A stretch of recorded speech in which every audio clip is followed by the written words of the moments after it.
주제는 뭡니까? 네, 법원이 그 블랙리스트 재판에서 조윤선 전 장관에게 핀셋 무죄를 내리지 않았습니까? 지금 후폭풍이 가라앉지 않고 있습니다. 이제 항소심 재판이 이어질 텐데요. 누군가 한 명은 크게 치명상을 입을 수밖에 없는 조건이 형성이 됐습니다. 네, 특검 대 조윤선의 전쟁, 둘 중 하나는 죽을 수밖에 없는 운명의 항소심 공판을 다뤄보기도 합니다. 분명한 것은 무죄라고 풀려난 건 아니고, 징역 1년에 집행유예를 받은 거죠. 특검이 그래도 충격은 상당히 받았을 것 같아요. 그러니까 블랙리스트, 중요한 것은 블랙리스트 관련해서는 무죄가 선고된 거고요. 국회 의중죄에 대해서는 유죄가 선고가 된 거죠. 결국 그러면 본인 입장에서는 마찬가지일 수는 있지만, 그러나 엄연히 블랙리스트에서는 무죄다 이거군요. 그렇죠. 자, 그러면 정말 특검의 충격은 대단한 거죠.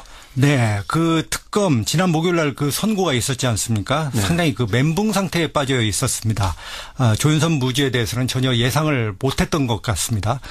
당시 그 판결이 나고 제가 바로 한번 통화를 특검 관계자와 시도를 했는데 어떤 반응도 내놓지를 못하더군요. 좀 완전히 허가 찔렸다는 그런 인상이었습니다. 네. 그럼 특검으로서는 그냥 충격에 빠져 있을 수는 없죠. 뭔가를 해야죠. 그렇죠. 주말이 지나면서 그 특검 내부에서는 차라리 잘 됐다 이렇게까지 말할 수는 없지만은 걱정하지 마라. 항소심을 지켜봐라. 반드시 유죄를 입증해서 법정 구속을 시키겠다. 이런 결기 있는 목소리가 나왔습니다.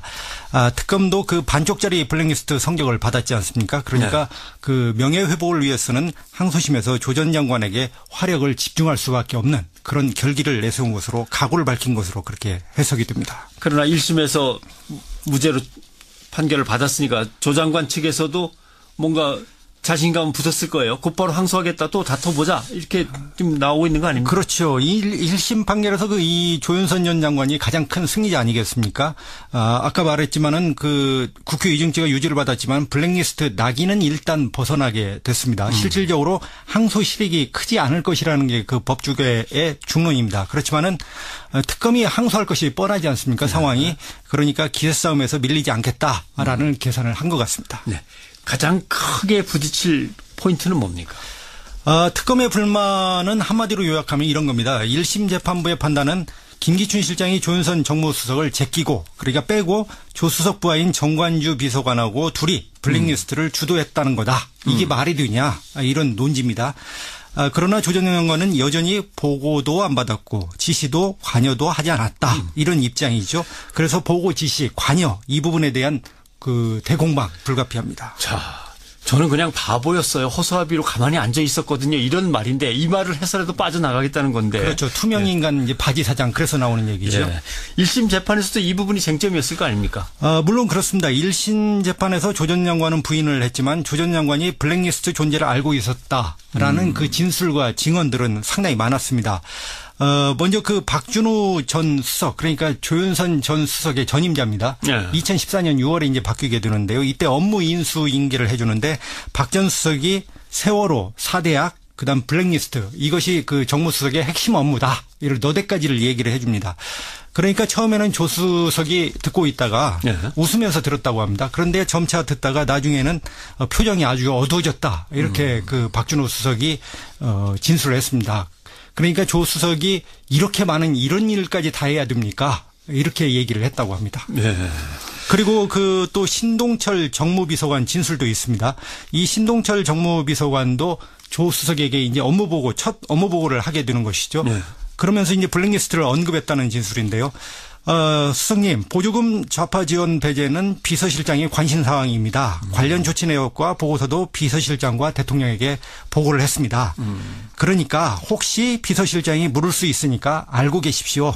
지원 배제는 교문수석실이 해야 될 일인데 정무수석실로 책임을 미룹니다. 이런 불만까지도 전달을 했습니다. 그러니까 상당히 조 수석이 몰랐다는 것은 일반인 입장에서는 상당히 납득하기 어려운 것이죠. 보고를 하면서 이건 김기춘 실장이 아주 관심을 갖고 있는 건데 좌파들한테는 아무것도 돈을 주지 않고 지원도 안 하고 이렇게 하는 겁니다. 다 이미 대통령까지 보고가 됐습니다. 예, 혹시 물어보면은 대답은 하셔야 됩니다. 이런 얘기죠. 그렇죠. 자기 상관이 어정쩡하게 아무것도 몰라서 두리번거릴 수는 없는 거니까 얘기는 해야 되는 건데. 그렇죠. 그럼 1심 재판부는 이렇게 분명히 알고 계셨습니다. 보고도 다 드렸습니다라고 하는 주장을 어떻게 배척을 한 거죠? 그러니까 이제 특검은 재판부가 무죄를 쓰겠다 이렇게 미리 결론을 내렸다 이렇게 해석을 하는 것이죠. 불리한 진술은 배척을 시키고 유리한 진술만 채택을 해서 조 전 장관에게 무죄를 선고했다 이렇게 분석을 하는 것입니다. 이것도 좀 막연한 주장인 것 같은데 재판부가 무죄를 상정하고 유리한 주장들을 다 배척해서 특검이 졌다. 근데 과연 그럼 항소심에서 이런 논쟁은 다시 재현되는 건데 특검은 그럼 어떻게 될 겁니까? 넘어야 될 사안이 좀 커 보이는데요. 사실 좀 판결문을 보면은 납득하기 어려운 면들이 있기는 있습니다. 우선 특검이 그 첫 번째로 넘어야 될 사안은 그 조윤선 전 장관이 법률 기름장어 같은 그 달변가입니다. 그러니까 이것을 어떻게 극복할 것이냐 이게 가장 큰 그 숙제로 보이고요. 재판을 지켜보면은 조 전 장관은 법률가 이고 아까 말했듯이 그 달변가인데 쟁점을 교묘하게 요리조리 그 해체해가는 수법이 뛰어났다는 그런 인상을 받았습니다. 해체. 네네. 법정에서 있었던 그 한번 증언을 재현을 해보면요. 검찰 측이 이렇게 조윤선 장관을 상대로 그 신문을 합니다. 그 영화 개구리 그다음에 영화 그 다이빙벨 상영을 청와대가 김기춘 실장이 하지 못하게 막았습니다. 그런데 이제 문체부가 이런 실행을 잘 못한 것이죠. 그러니까 청와대에서 이제 문체부를 질책을 많이 했습니다. 이것을 박영국 문체부 문예정책실장이 진술을 했습니다. 검찰에서 이렇게. 그러니까 검찰이 이 진술을 보여주면서 조 장관에게 묻습니다. 2016년 9월에 문체부 장관에 취임한 뒤 박 실장에게 문체부 보조금 지원 사업의 지원 배제자를 선별하는 메커니즘이 있다는 보고를 받지 않았습니까? 이렇게 이제 묻는 거죠. 그렇죠. 블랙리스트죠. 그러니까 조윤선 장관은 그날 모든 실장의 보고를 연달아 받았습니다. 박 실장 보고는 밤 10시를 넘겨 시작해서 30분쯤 구도로 받았습니다. 실장들의 업무 파악 능력을 판단하기 위한 보고라 기억에 남지 않습니다. 이렇게 답변을 했죠. 이 전형적인 그 논점 흐리기식 답변 태도인데요. 그러니까 야밤에 구도로 받았다. 그리고 30분쯤 뭐 서서 받았다. 이런 식으로 하면서요. 그다음에 자신에 대한 첫 업무 보고를 오히려 자기가 실장들 업무 파악을 하기 위한 것이었다. 이렇게 환치를 시켜버리는 것이죠. 그러면서 그 블랙리스트를 보고했다는 문예정책실장의 진술을 희석시키고 보고를 했는지 모르겠지만 좌우지간 나는 기억이 없다.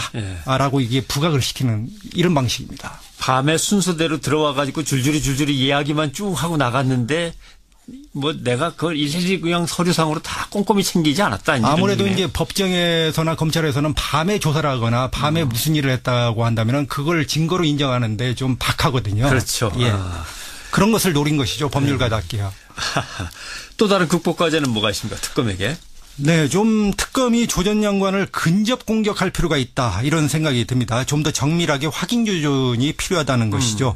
예를 들면 아까 박준호 수석이 블랙리스트 같은 정무수석실 핵심 업무를 말해주니까 그 조 장관 표정이 어두워졌다 이렇게 얘기를 했다고 하지 않았습니까?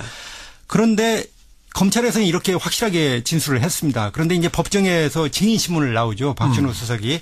그러니까 증인신문으로 나와서 이 신문 과정에서 업무 인수인계 때 블랙리스트 부분을 언급을 했습니까? 라고 이제 박준호 수석에게 묻습니다. 그때 그러니까 이제 하니까 얼굴 표정이 어두워지셨습니다. 이렇게 대답을 해야 되는 거죠. 그렇죠. 그렇게 대답을 해야 되는데 아마 그것도 했다면 계략적으로 했던 것 같습니다. 이렇게 이제 얘기를 하는 것이죠. 애매해지네.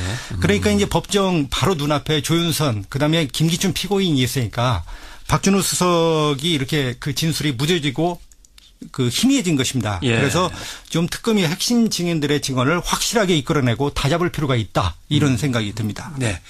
아무튼 이번 재판으로 인해서 담당 재판부의 황 판사였죠. 대단한 국민적 비난에 지금 직면해 있습니다. 본인의 성향과 관계가 문제가 있었다. 당초부터 이런 이제 비판인데 항소심 재판부는 성향이 어떻습니까? 아직 항소심 재판부는 그 지정이 안 됐고요. 그런데 1심 재판부의 성향에 대해서는 많은 그 논란과 많은 좀 논쟁이 필요하기는 한 것 같습니다. 조윤선 장관에게 그 핀셋무죄 1심 재판부 비판 많이 받았죠. 그런데 그 황병헌 판사가 과거 분식집에서 동전 2만 원, 라면 10개 훔친 도둑에게 징역 3년 6개월 실형을 선고했다. 이런 가짜 뉴스가 나왔습니다. 그건 오보로 판정됐고. 그렇죠. 그러면서 이제 법원이 이것이 사실이 아니다 해명을 했죠. 그러면서 논점이 흐려진 것이죠. 말하자면 그래서 제가 볼 때는 항소심 재판부에 대한 압박을 위해서라도 좀 사실과 논거에 의한 비판을 적극적으로 개진하고 제기할 필요가 있다. 이런 생각이 듭니다. 알겠습니다. 구영희 기자였습니다.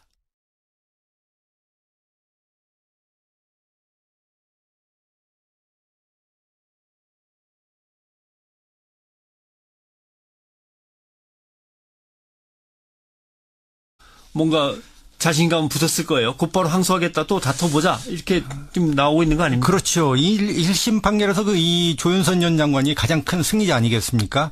아까 말했지만은 국회 위증죄가 유죄를 받았지만 블랙리스트 낙인은 일단 벗어나게 됐습니다. 실질적으로 항소 실익이 크지 않을 것이라는 게 그 법조계의 중론입니다. 그렇지만은 특검이 항소할 것이 뻔하지 않습니까? 상황이. 그러니까 기세 싸움에서 밀리지 않겠다라는 계산을 한 것 같습니다. 네.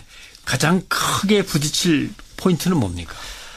특검의 불만은 한마디로 요약하면 이런 겁니다. 1심 재판부의 판단은 김기춘 실장이 조윤선 정무수석을 제끼고, 그러니까 빼고 조수석 부하인 정관주 비서관하고 둘이 블랙리스트를 주도했다는 거다. 이게 말이 되냐, 이런 논지입니다.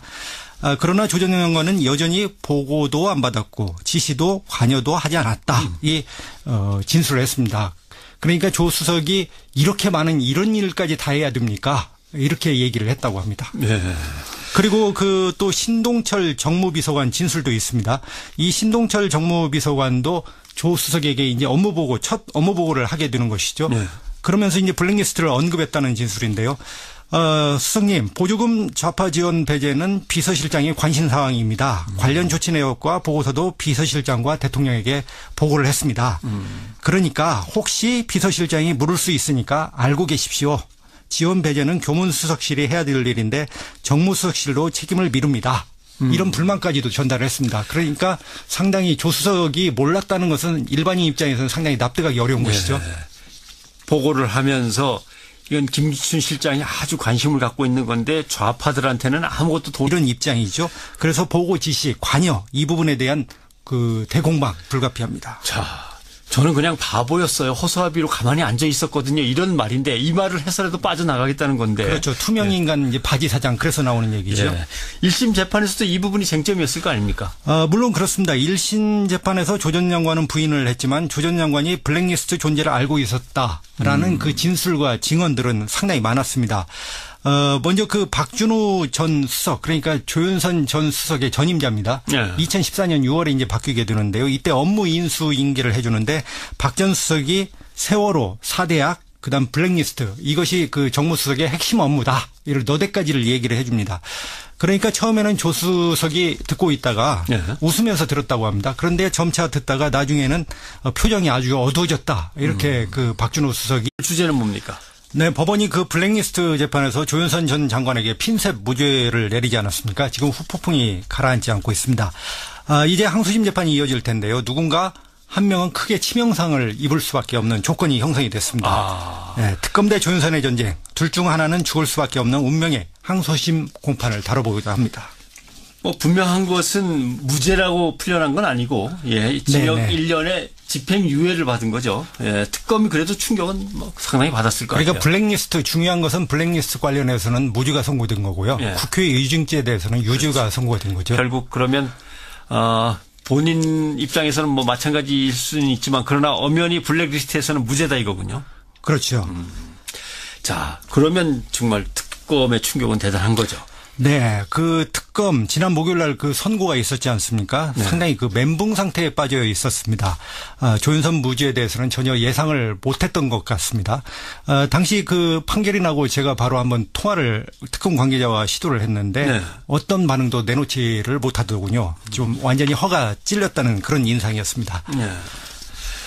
그럼 특검으로서는 그냥 충격에 빠져 있을 수는 없죠. 뭔가를 해야죠. 그렇죠. 주말이 지나면서 특검 내부에서는 차라리 잘 됐다 이렇게까지 말할 수는 없지만은 걱정하지 마라. 항소심을 지켜봐라. 반드시 유죄를 입증해서 법정 구속을 시키겠다. 이런 결기 있는 목소리가 나왔습니다. 특검도 반쪽짜리 블랙리스트 성적을 받았지 않습니까? 그러니까 명예회복을 위해서는 항소심에서 조 전 장관에게 화력을 집중할 수밖에 없는 그런 결기를 내세운 것으로 각오를 밝힌 것으로 그렇게 해석이 됩니다. 그러나 1심에서 무죄로 판결을 받았으니까 조 장관 측에서도